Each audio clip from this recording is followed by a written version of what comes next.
Les prêtres disaient qu'il ne s'agissait que de femmes déchues et qu'elles devaient être punies. Même les pauvres jeunes enfants illégitimes étaient considérés comme l'œuvre du diable. C'est absolument horrible. In the twilight, children lay sleeping.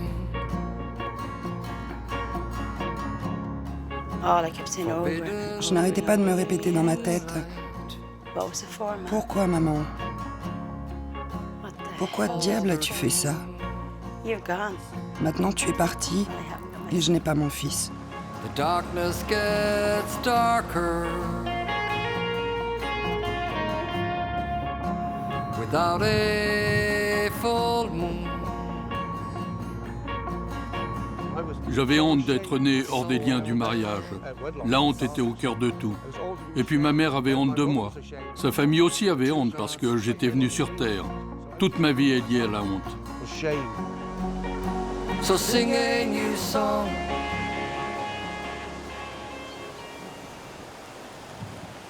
John Rogers est l'un de ces enfants de la honte. Un enfant du péché. Parce que coupable d'avoir été conçu et d'être né hors les liens sacrés du mariage. Il est l'un de ces gamins maudits qui se comptaient par dizaines de milliers dans la très catholique Irlande du XXe siècle. Cachés, internés, rejetés par la société tout entière. Je suis un enfant de la honte, oui. Parce que quelqu'un a abusé d'elle. Ma mère a payé pour ce péché, pour ce crime, toute sa vie. En fait, toute sa vie. Elle a payé pour m'avoir mis au monde. Et moi, je dois vivre avec ça. C'est quelque chose que je dois assumer. Ça n'a jamais été facile pour moi. John a été arraché des bras de sa mère, Bridie, à l'âge de 1 an. La vie a fini par les réunir, et depuis sa mort en 2001, John n'a de cesse de retisser les fils de leurs existences respectives.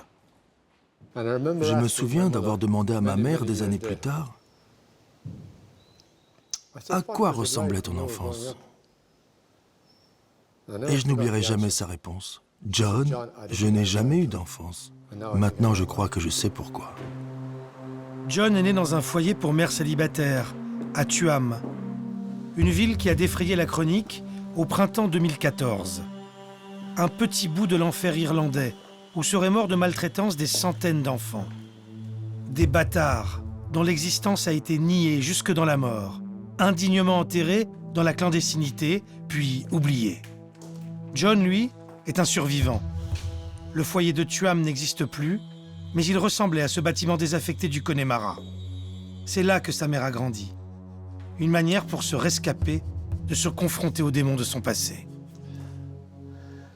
Je ne voulais pas le croire. C'est incroyable.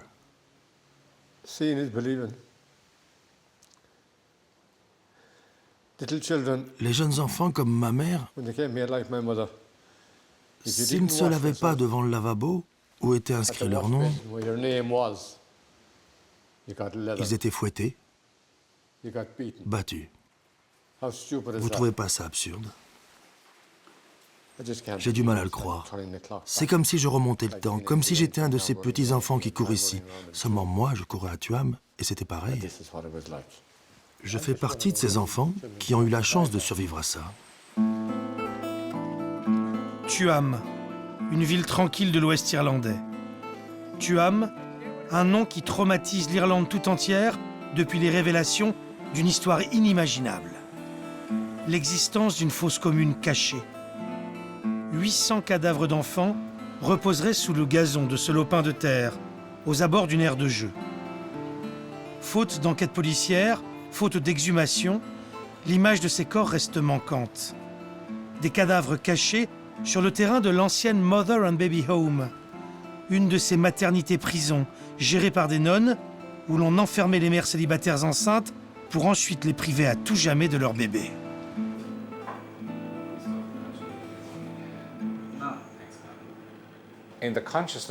Dans la conscience collective de la ville, tout le monde savait que le home avait existé.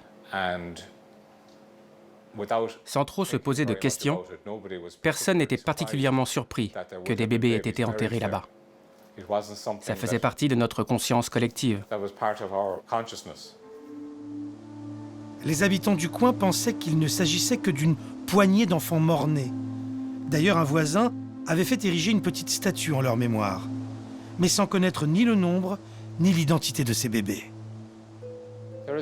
Il y a une tendance en Irlande à garder les choses secrètes.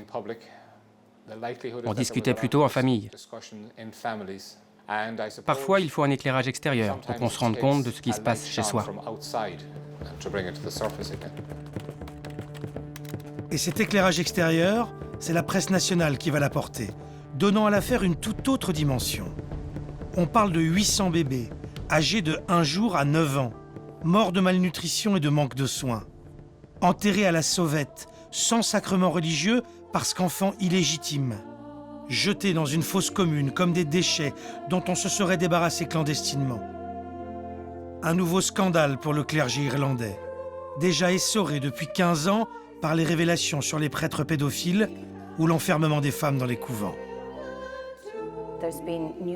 Il y a eu de nombreux scandales dans l'Église et j'espère que celui-ci sera le dernier. On parlait d'un charnier de 800 bébés à Tuam, mais aucun de ces enfants n'avait d'identité. Nous avons donc pensé que c'était très important de leur donner enfin un nom, une reconnaissance. Des entrailles de la terre, ils sont enfin devenus des anges, des vraies personnes qui méritent une certaine dignité. Le 25 mai 2014, Alison O'Reilly lâche une bombe dans le Irish Mail on Sunday, en publiant la liste des bébés qui auraient été jetés à la fosse commune par les Sœurs du Bon Secours, en charge du Mother and Baby Home de Tuam. 795 noms précisément. Une liste macabre qui horrifie l'Irlande, mais pas seulement. Le scandale franchit immédiatement les frontières. Pourtant, rien n'est fait. Ni les autorités locales, ni la police ne se résolvent à déterrer les corps et faire face à ce passé honteux, soutenu dans le silence par toute la société irlandaise.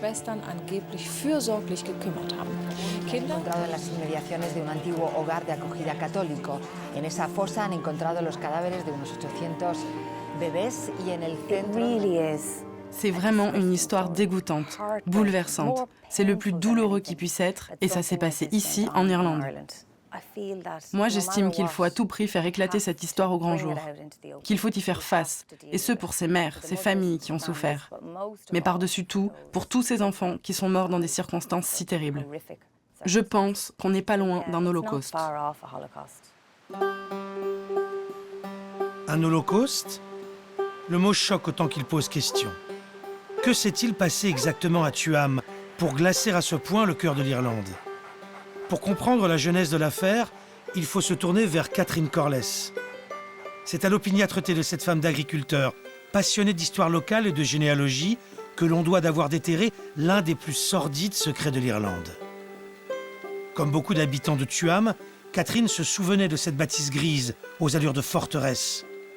Le foyer pour mère et enfants, détruit dans les années 70, et dont une maquette, construite par ses soins, trône désormais dans sa cuisine.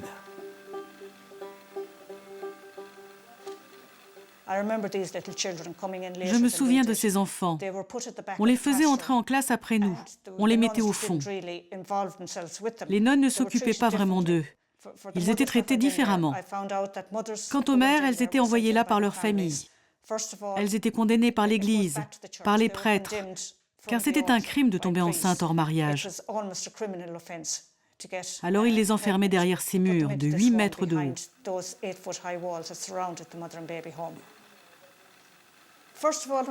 Au début, je voulais juste faire un article sur l'histoire du Mother and Baby Home, d'en savoir plus sur ces mères et les enfants. Et puis, quand j'ai commencé à discuter avec les habitants du quartier, les gens m'ont parlé par hasard d'un petit coin où seraient enterrés des enfants. Je l'ignorais totalement. Catherine Corless pense au cimetière de la ville, situé de l'autre côté de la rue.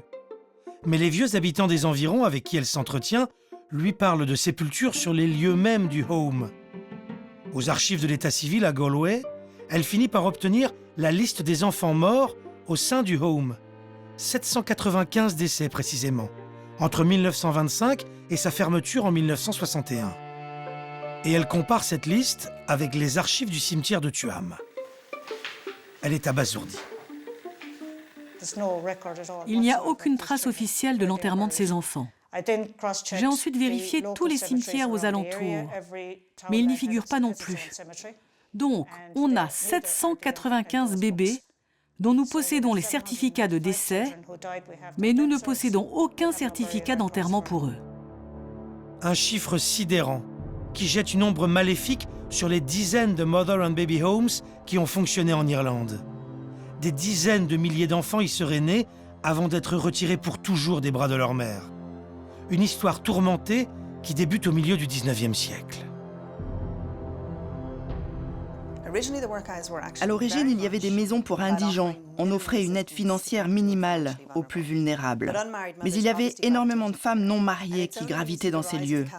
C'est dans les années 1850-1860, quand l'Église catholique devient une institution très puissante en Irlande, qu'il y a eu la volonté de codifier ces lieux d'après des critères moraux. C'est vraiment l'Église catholique qui disait que si des mères célibataires sont hébergées dans des maisons pour indigents, alors il faut les séparer des autres personnes, parce qu'elles sont moralement contagieuses. Elles doivent être cachées parce que leur existence entache l'idée d'une Irlande moralement pure. À l'indépendance de l'Irlande en 1922, la foi catholique devient l'étendard et le ferment de l'identité nationale. On encense la virginité et on stigmatise la grossesse hors mariage. Des femmes pécheresses qui viendront grossir les rangs des fameuses Magdalene Laundries, ces blanchisseries où l'on enfermait les filles perdues, condamnées à travailler gratuitement sous la férule de nonnes pour expier leurs péchés. Il était très important de construire une nation différente de celle des Britanniques. Nous étions un pays très pauvre. On a mis un énorme accent sur une morale de la pureté. On était peut-être pauvres, mais au moins on était plus purs que ces sales Anglais. Cette idée de pureté de la nation et du caractère de ses habitants a galvanisé la société. Et cette notion de la pureté s'est répercutée sur les corps des filles et des femmes.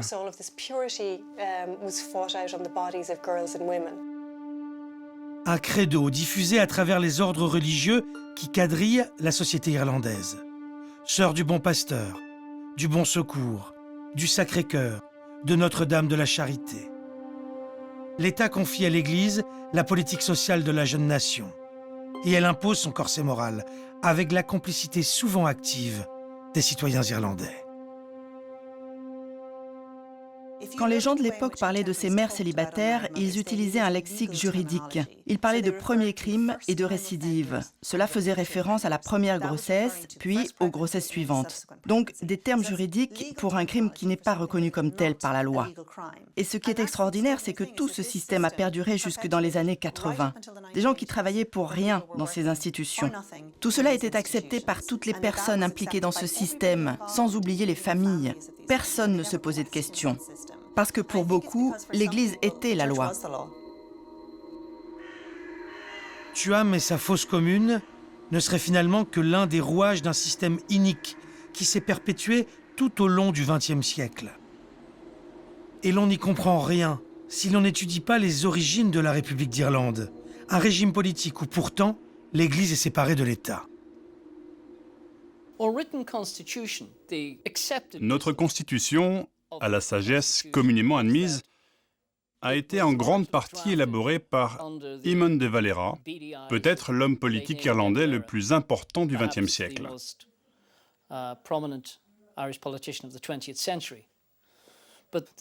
Mais l'archevêque de Dublin a examiné minutieusement chaque mot de la Constitution irlandaise avant qu'elle ne soit proposée au référendum populaire. Cet homme s'appelait John Charles McQuaid, une figure remarquable. Il est mort, je crois, en 1972. Il a été archevêque pendant 40 ans. Et pendant toute cette période, il a probablement été la personnalité la plus influente en Irlande.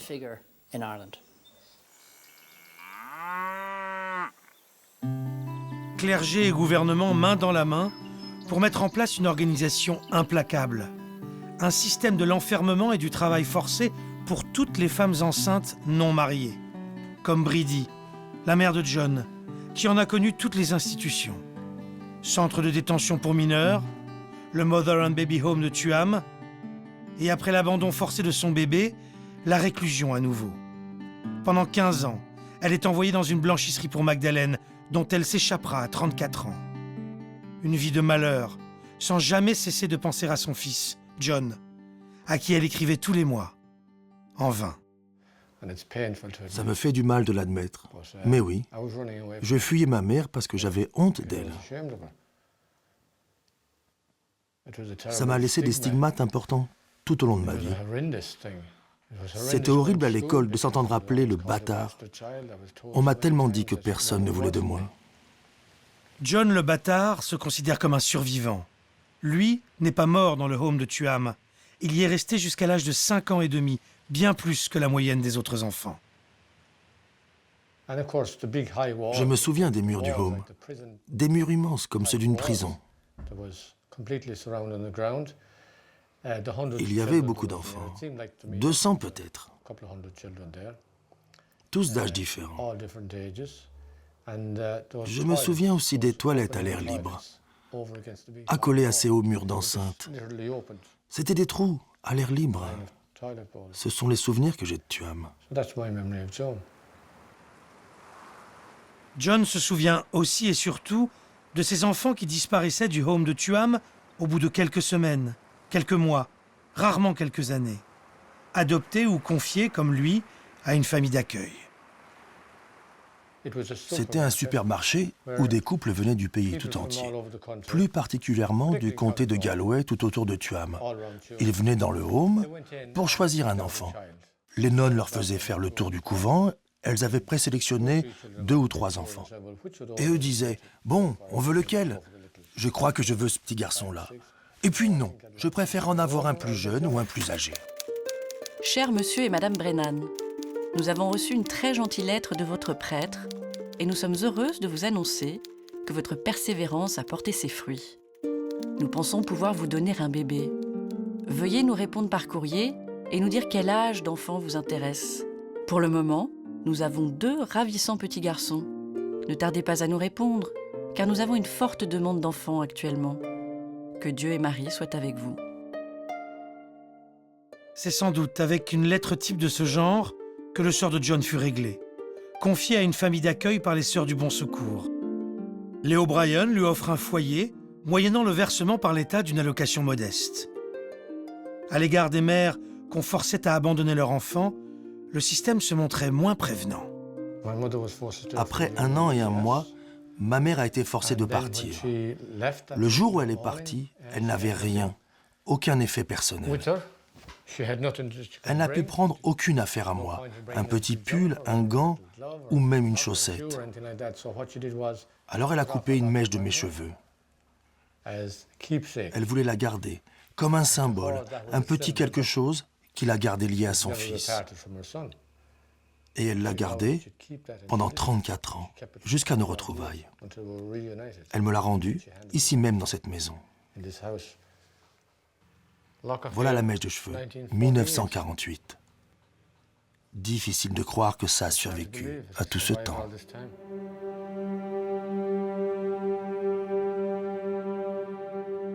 John s'est lancé dans l'écriture la soixantaine passée. Il a consacré son premier livre à la vie de sa mère. Une forme de résilience pour John et, à travers l'histoire de Bridie, une leçon de persévérance et d'espoir de la part de celle qui n'a jamais baissé les bras après l'abandon forcé de son fils.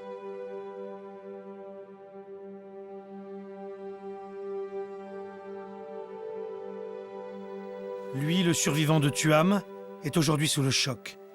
Il aurait pu mourir, comme ses 795 bébés. Mais d'ailleurs, mort de quoi ? John voudrait bien savoir.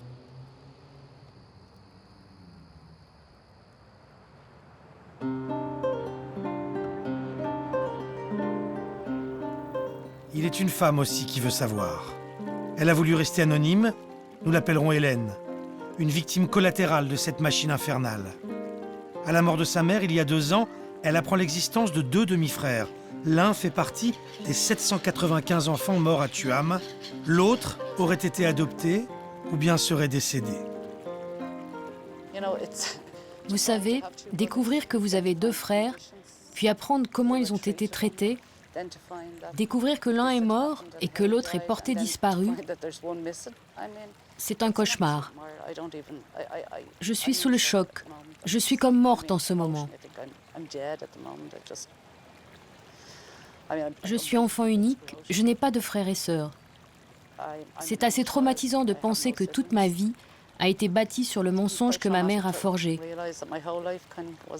La honte, la culpabilité m'ont obligée à vivre avec ce mensonge. Hélène a retrouvé le document d'admission de sa mère au home de Tuam. Le libellé est sans équivoque. À l'attention de la matrone ou autre officier en charge du home de Tuam. Je certifie que Brigitte Dolan, âgée de 28 ans, est éligible à être prise en charge en tant que mère enceinte non mariée. 26 mars 1950, autorité de l'assistance publique. Hélène enquête. Elle découvre sur le registre de décès de la maternité la preuve de la maltraitance dont étaient victimes les bébés, en dépit de l'allocation versée par l'État aux nonnes pour chaque enfant résident. J'ai eu entre les mains le rapport qui révèle les conditions de vie dans l'hospice. Il est stipulé que mon frère était émacié et avec un appétit féroce. 2 mots qui pourtant ne se juxtaposent pas. Émacié veut dire que l'on t'affame, appétit féroce, que l'on ne te donne pas à manger. Vous imaginez, à l'âge de 13 mois? Hélène a sollicité des explications auprès des Sœurs du Bon Secours. Elle a reçu une lettre de Sœur Marie Ryan, qui dirige l'antenne irlandaise de l'ordre. Un courrier où il est clairement admis que les restes du frère d'Hélène auraient probablement été enterrés dans le petit cimetière de Fortune, sur le terrain même de l'ancien home. Je suis allée à la police et j'ai porté plainte. Avec mon avocat, nous avons demandé au procureur général que l'on identifie exactement l'endroit où était enterré mon frère. Je veux qu'il soit exhumé et enterré à côté de notre mère, dans une sépulture digne et consacrée. Qu'ils reposent tous les 2 en paix. On les a séparés pendant leur vie, qu'ils soient au moins réunis dans la mort. Mais les autorités officielles refusent toujours cette exhumation. Pas question de déterrer un secret que l'on tente d'étouffer depuis des décennies. Peut-être parce que cela impliquerait de faire face à une kyrielle de questions sur le fonctionnement des Mother and Baby Home. Au nom de qui, au nom de quoi de telles atrocités étaient commises? Pourquoi le taux de mortalité y était si effarant? Pour la plupart, ils mouraient de gastro-entérite, surtout avant 1940. C'était essentiellement des maladies infectieuses et comme les enfants vivaient tous ensemble, c'était très contagieux. On savait que l'allaitement pouvait empêcher cela, mais les mères étaient séparées de leurs enfants. Le taux de mortalité était 5 ou 6 fois supérieur à celui des enfants nés dans le mariage. Mais l'État a toujours dit « c'est choquant, c'est terrible, mais ce n'est pas de notre ressort ». Ces enfants étaient illégitimes. Ils étaient à proprement parler illégaux. Et à moins que des familles ne souhaitent les adopter, ou alors à moins que les nonnes ne puissent tirer un profit financier et une reconnaissance sociale en donnant ces bébés à l'adoption, ces enfants ne représentaient pas grand-chose. Ils étaient un problème.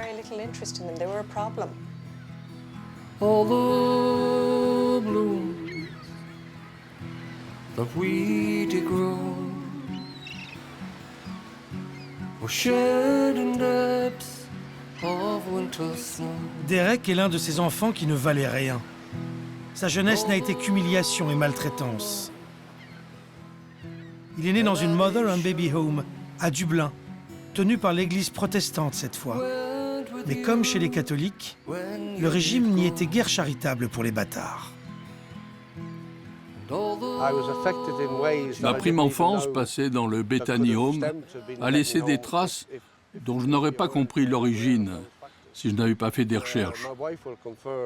Par exemple, ma femme pourrait vous le confirmer, Je devenais complètement cinglé dès qu'il s'agissait de changer les couches de nos enfants. Dès qu'un bébé pleurait, je disais tout de suite « Carole, change ses couches !» Et finalement, je me suis souvenu des années plus tard que les religieuses nous laissaient dans nos couches pourries.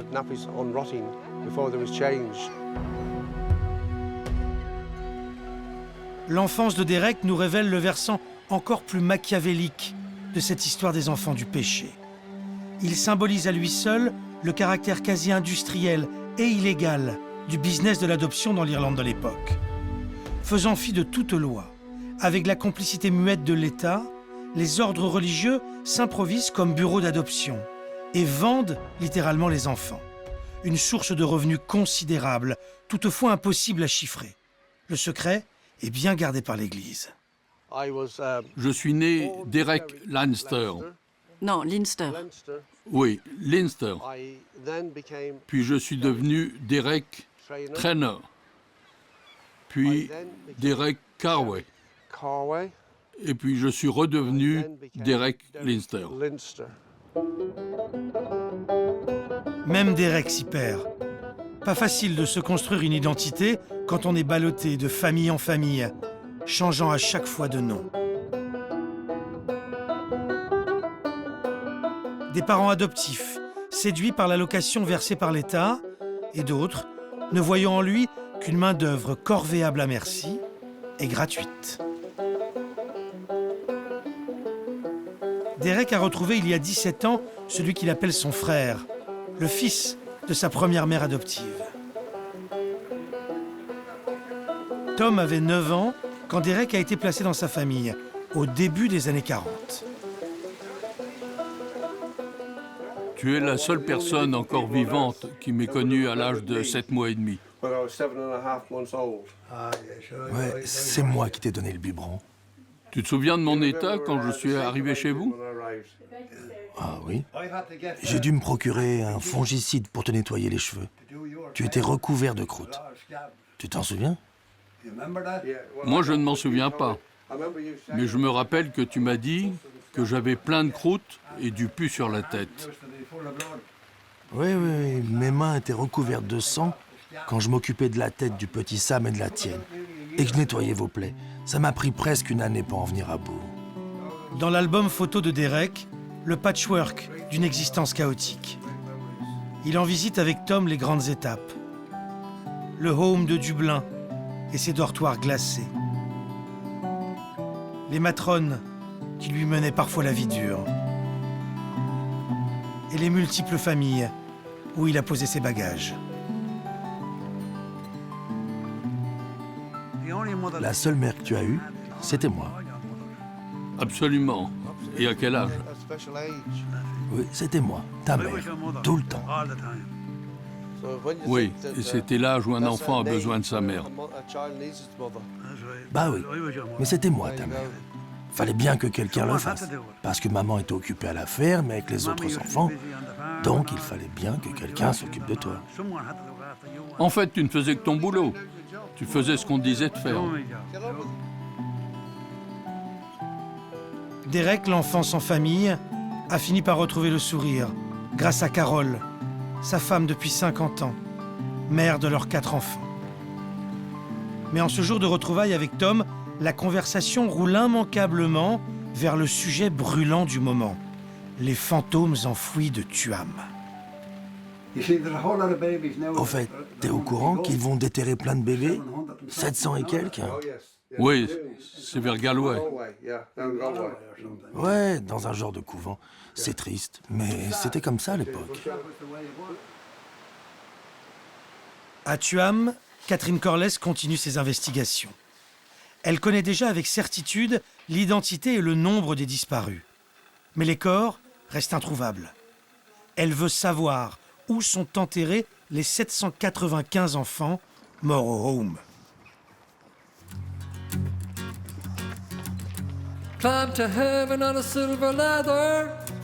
Catherine a retrouvé un des témoins clés de l'affaire. Il nous emmène sur les lieux du crime. Franny Hopkins a 50 ans. Il a roulé sa bosse de casque bleu pour l'ONU, au Liban et au Soudan. Mais le souvenir de ce que ses yeux de gamin ont vu un après-midi de l'été 1975 ne s'estompe pas.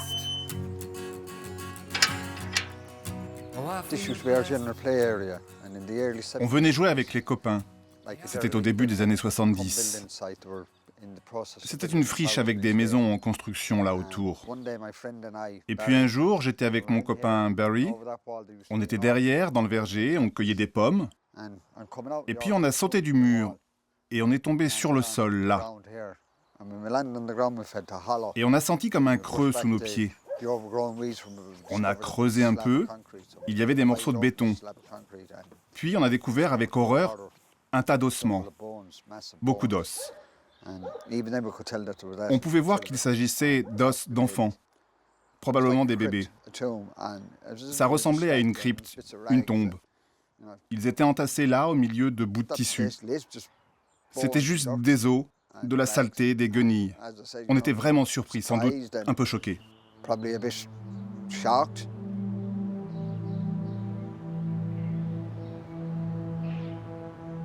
Un autre témoignage essentiel recoupe celui du soldat à la retraite. La même année, en 1975, le site de l'ancien home a été rasé par les bulldozers. Mais avant qu'il ne soit recouvert par une aire de jeu et un lotissement de petites maisons, une femme a vu des choses. Un jour, une voisine est venue me voir et elle m'a dit qu'elle avait vu un garçon qui jouait derrière sur un terrain avec un crâne suspendu à un bâton. J'ai examiné le crâne et je lui ai demandé où il l'avait trouvé. Il m'a dit qu'il y en avait encore plus là-bas, dans un trou.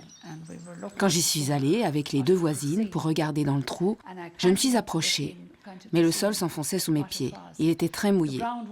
Il venait de pleuvoir et là, je suis tombée au fond du trou. Les femmes m'ont attrapée par les épaules et j'ai dit « Attendez, attendez, je me souviens très bien d'avoir dit ça. »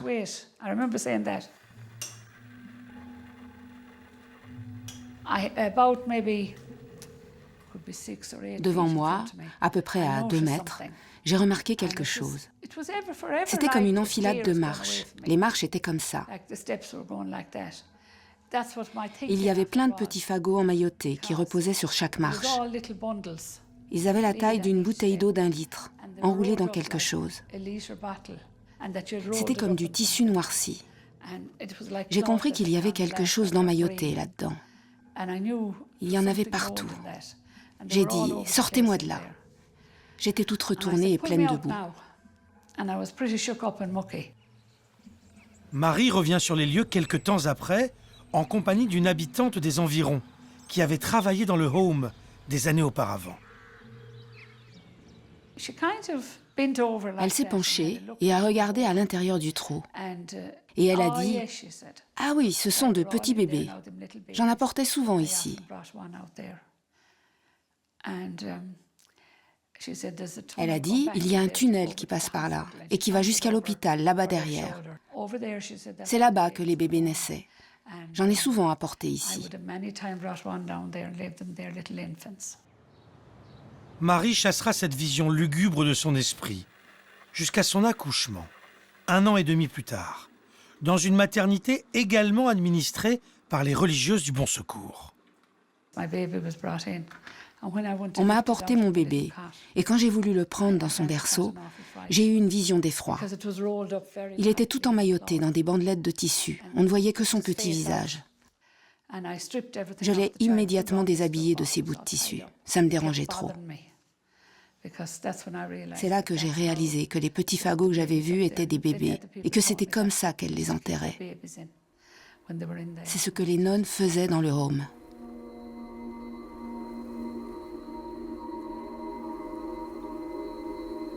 Une vue aérienne des années 70 nous permet de bien comprendre la topographie des lieux.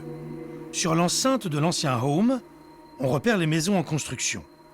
Juste à côté, un vaste espace de gravats, puis les arbres qui bordent cet endroit. C'est là que Marie a chuté et vu les bébés emmaillotés. C'est donc là que les corps de 795 enfants auraient été entassés au fil des ans. Les témoignages essentiels de Franny Hopkins et de Mary Moriarty ont aiguillé Catherine Corless dans ses recherches. Après une étude approfondie des plans du home À travers le XXe siècle, elle peut, aujourd'hui, affirmer que les religieuses se seraient servies d'une fosse septique désaffectée pour enterrer les enfants. Ça, ce sont les croquis du home de Tuam. Là, on voit précisément où sont les fosses septiques. On a aussi les plans de construction du système du tout à l'égout. Pour bien comprendre, il faut imaginer les lieux tels qu'ils étaient il y a 50 ans. Depuis les bâtiments du home, partait un réseau de tunnels qui rejoignaient d'anciennes fosses septiques situées aux extrémités du domaine. C'est sans doute par ceux des dalles que les corps des enfants étaient évacués, puis enterrés. Les tunnels et les fosses septiques dont on parle font 2 mètres de haut et 1 mètre de large. On pouvait y marcher debout. Ils étaient en briques rouges. Ça ressemblerait à des chambres funéraires. J'ai marqué en rouge les emplacements des fosses septiques. Donc, on peut savoir aujourd'hui précisément où sont enterrés les enfants. Et c'est important de le savoir. Secret child. Les soupçons se matérialisent. Ne manquait qu'une caution scientifique à l'affaire de Tuam. L'archéologue Tony Maguire s'est chargé de la porter. Cette experte reconnue des sépultures clandestines a déjà un fait de gloire à son actif. En 2010, elle identifie une fosse commune cachée à Belfast. Une centaine de corps seront déterrés par ses soins. Does not breathe. Le cas de Tuam ressemble à ce que je fais depuis des années en Irlande du Nord. Je travaille depuis longtemps déjà pour que les enfants et adultes décédés et enterrés dans des zones marginales, dans la nature, soient reconnus et identifiés. Dans la culture irlandaise, ça s'appelle des killinis. Des killinis, c'est n'importe quel endroit où sont enterrés des gens, mais ce sont des sépultures non bénies, non consacrées. C'était une façon d'enterrer des gens bien particuliers, surtout les enfants morts avant d'avoir pu être baptisés. Dès le scandale de Tuam dévoilé, Tony s'est rendu sur place. On ne parlait pas ici de quelques sépultures isolées dans la nature, comme les killinis, mais de 800 enfants. Tony Maguire a scanné la zone présumée d'inhumation. Et les résultats corroborent les indices et les témoignages visuels. Les bébés seraient bien enterrés là, sous ses pieds. Ça apporte un poids extraordinaire aux témoignages et preuves déjà existants. Je vais vous montrer pourquoi. Représentez-vous l'arrière de cette partie, là même où nous nous tenons. Vous avez une anomalie ici tout du long. L'anomalie dont parle Tony, ce sont ces petites taches rouges qui apparaissent sur le scan.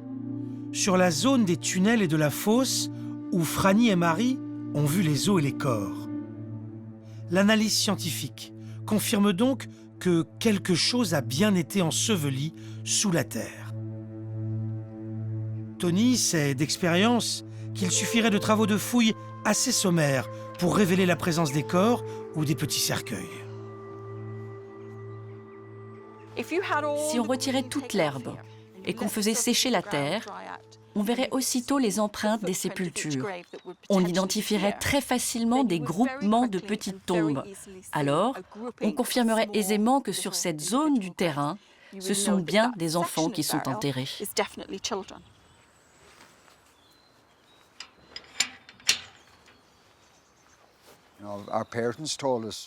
Nos parents nous ont dit de ne plus revenir ici, qu'on ne devait pas traîner ici, qu'un prêtre viendrait bénir le site.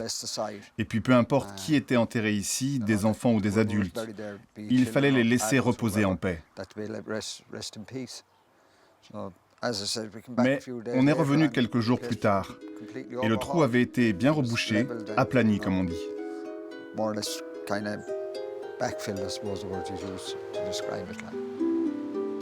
En 1975, quelques pelletées de terre engloutissent immédiatement la sinistre découverte de Franny. Mais un document officiel émis quelques années plus tard démontre que le secret n'était que de pacotille. C'est l'agrément des autorités locales pour construire sur la zone. Et dans ce document, elle est bien identifiée comme l'ancienne sépulture pour enfants.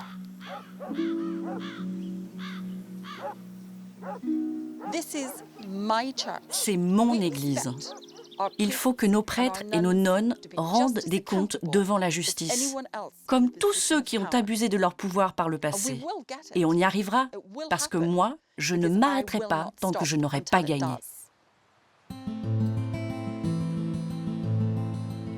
Les questions s'accumulent, à hauteur de l'effroi grandissant qu'inspirent les révélations de Tuam. L'opprobre était-elle si forte qu'elle annihilait tout esprit de révolte chez les mères biologiques? Acceptaient-elles toutes docilement d'abandonner leur bébé aux nonnes pour être livrées à l'adoption? Terry vit dans la banlieue de Dublin.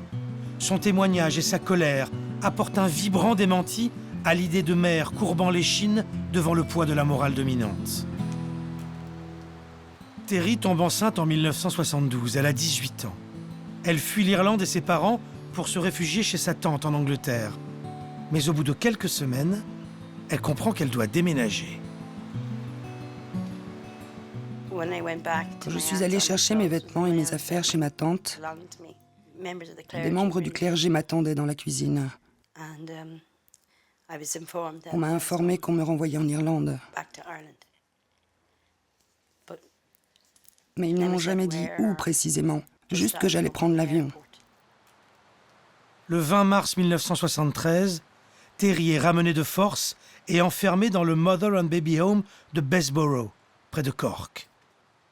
Une fois arrivée à Cork, ils m'ont mise dans une voiture et conduite dans un endroit très isolé.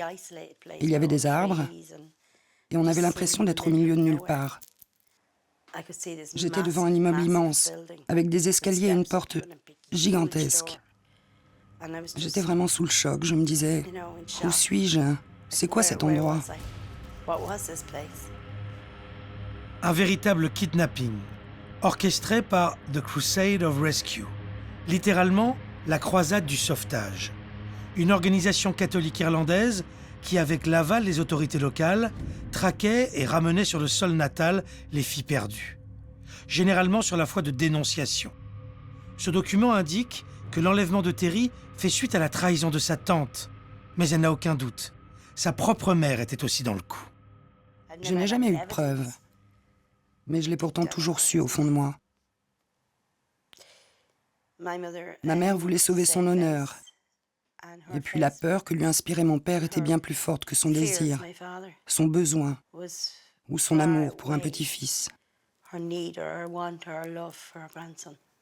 Parce qu'il n'était pas réel pour elle, pour personne d'ailleurs dans ma famille. Quand ils m'ont enfermée derrière les murs de Bessborough, encore aujourd'hui, 41 ans plus tard, pas une seule personne dans ma famille ne m'a demandé comment c'était là-bas. Terry finit par s'évader de Bessborough, mais à nouveau dénoncée par sa mère, elle est rattrapée par les religieuses et internée dans une autre maternité, à Dublin cette fois. Elle accouche d'un garçon. 6 jours plus tard, les nonnes la forcent à signer les papiers d'adoption et elle sera à jamais privée de son fils, Niall. 35 000 enfants au XXe siècle connaîtront le même sort, vendus à des familles irlandaises ou américaines. Un business juteux pour les congrégations religieuses.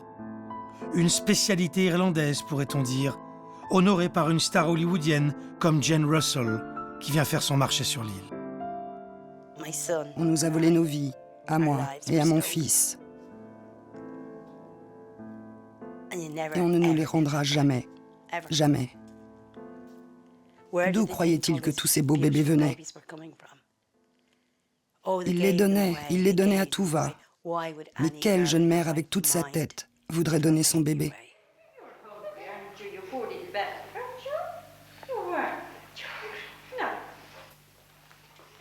Une pratique totalement assumée par les ordres religieux, comme en témoigne ce film, tourné en 1968.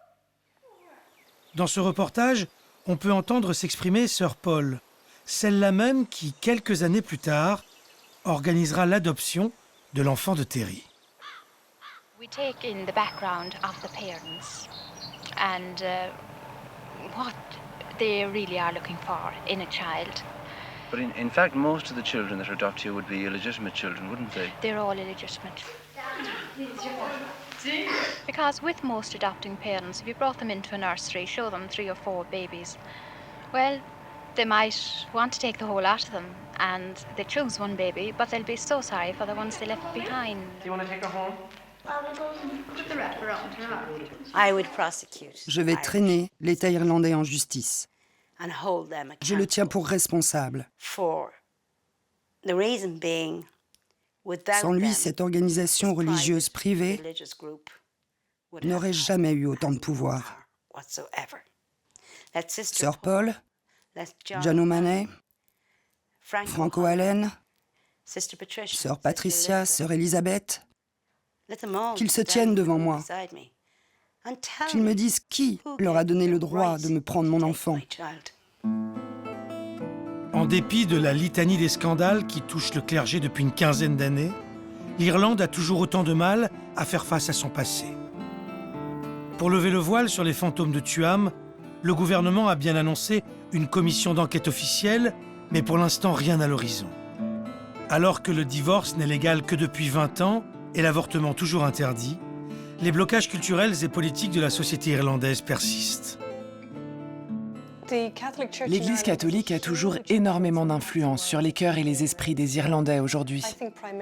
Je pense que c'est d'abord parce que l'Église contrôle encore largement le système éducatif public. Plus de 90% des écoles primaires sont dirigées par l'Église, alors qu'elles sont financées par l'État. Et 60% du système secondaire est toujours imprégné d'une forte mentalité religieuse. Il n'y a jamais eu de volonté politique dans ce pays pour accorder des réparations financières aux victimes de ces atrocités.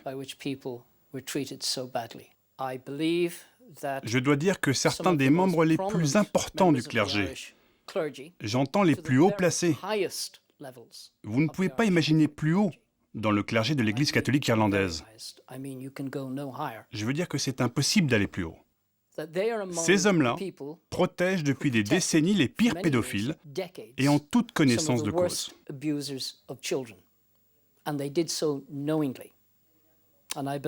Et aujourd'hui, même si certains d'entre eux sont à la retraite, je pense qu'il faudrait les traîner devant les tribunaux pour conspiration et protection de ces pédophiles.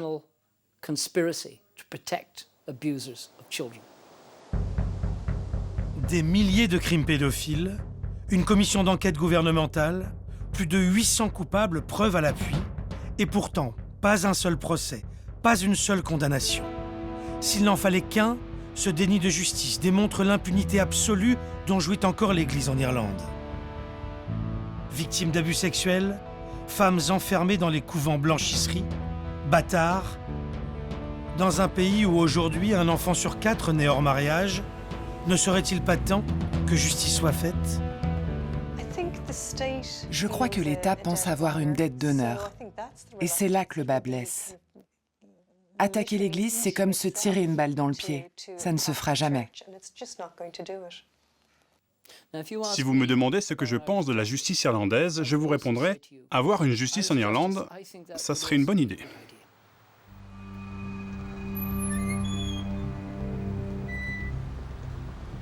Malgré nos multiples demandes, aucun membre du gouvernement, aucun magistrat, aucun ordre religieux n'a accepté de s'exprimer sur l'affaire de Tuam.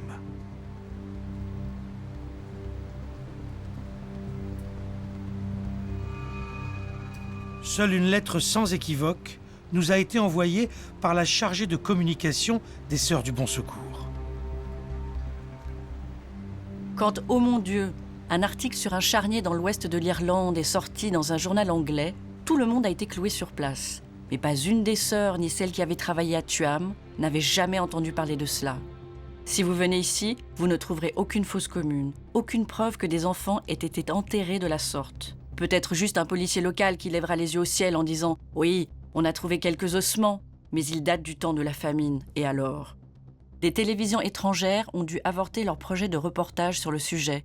Qu'aurait-elle pu dire d'autre, à part que l'Irlande était un pays exagérément religieux? Mais ça, nous le savons tous déjà.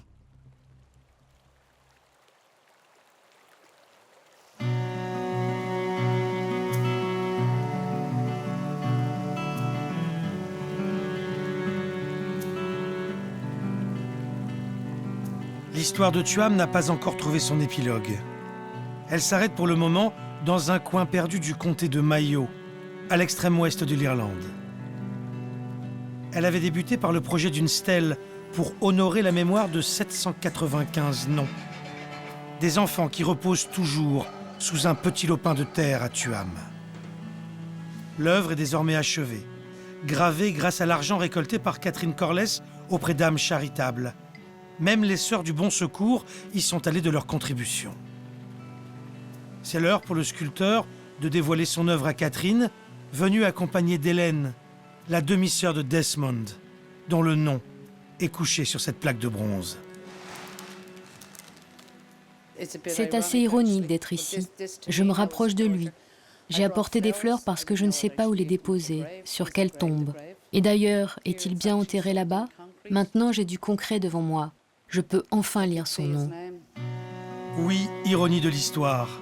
Hélène n'a pas d'autre endroit que cet entrepôt anonyme pour se recueillir. Tant qu'une commission d'enquête n'aura pas rendu son rapport, la pierre tombale ne pourra pas être installée sur le site de l'ancien home. Ces enfants de Tuam, qui ne valent rien, auront-ils un jour au moins le droit à une digne sépulture? Les gens n'aiment pas affronter des événements comme ceux-ci. Ils préfèrent les laisser derrière eux. Mais on ne peut pas faire ça. Il faut vraiment qu'on se souvienne de ces enfants, et avec dignité.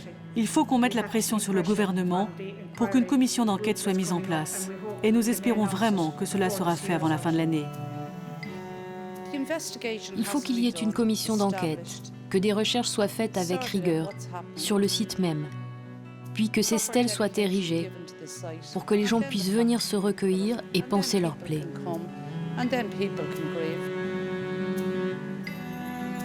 Faire le deuil des enfants morts dans l'oubli, pleurer les générations de femmes broyées, au nom d'une morale de la pureté au service des hommes, grands absents et pourtant les vrais maîtres de cette histoire. Il n'y a aucune honte à être né, aucune honte à ne pas être marié. Mais c'est ce que le régime en place a imposé, un régime catholique. Et les hommes dans tout ça? Moi, je n'ai jamais entendu parler de home pour des pères non mariés. Secret child, hidden in the cradle beneath the sheets. Secret child, born of flesh and blood in the stillness of night. Secret child, does not breathe inside a mother's womb.